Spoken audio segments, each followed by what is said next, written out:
Bugün bir bakalım kim oynayacak. Ama bildiğiniz gibi değil. Hayvanlı oynayacağız. Evet. Şimdi hemen başlıyoruz.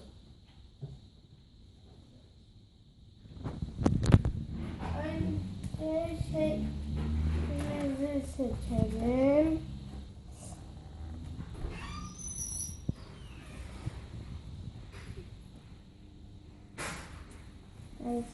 Ben seçtim. Ben de. Mulay'ın farklı o başlamasına izin veriyorum. Başla. Senin hayvanın köpek mi? Evet. Köpekleri kapatıyorum. Hayır. Köpek olmuyor anlamda. Tamam mı? Ay, köpek olmaz. Köpek değil, köpek değil. Köpek değil, köpek değil. Köpek değil, köpek bu. Köpek değil, köpek değil. Seninki köpek mi? Hayır. O zaman bütün köpekleri kapatacağım.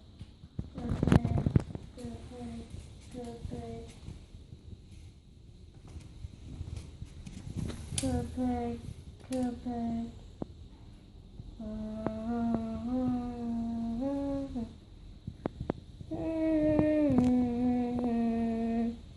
Senin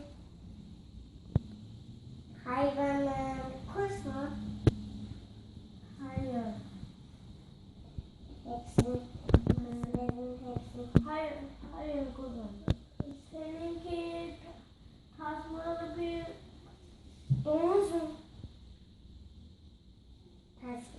Tasmalı değil, sade. Hadi domuz mu? Evet, evet.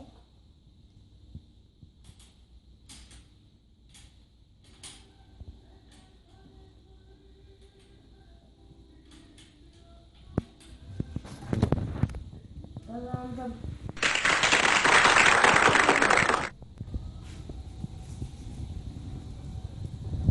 Şimdi anlaşmamız böyleydi.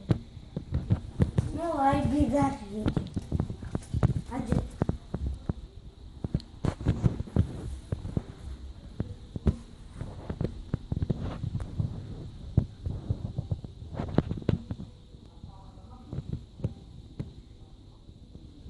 Tamam.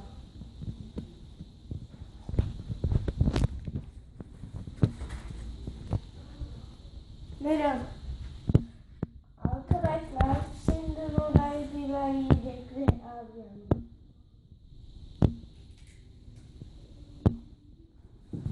Yandım. Yandım. Yandım. Görüşürüz. Böyle yap. Kanalımıza abone olun. Böyle yap. Kestik. Kestik. Kestik.